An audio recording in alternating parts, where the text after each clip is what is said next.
And today I'm going to share with you how to navigate through these open tabs on your browser. So the first one is go to on your keyboard, press Control Tab. You will see how it is changing.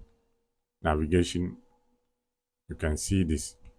Okay, the second one is how to open a new tab on the right side. You can click this one, new tab, on your keyboard, Control T. You can see.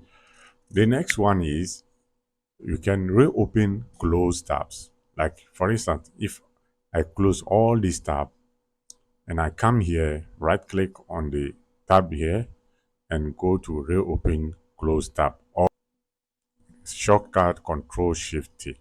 Like this, you can see all closed tabs will be reopened. Thank you for watching.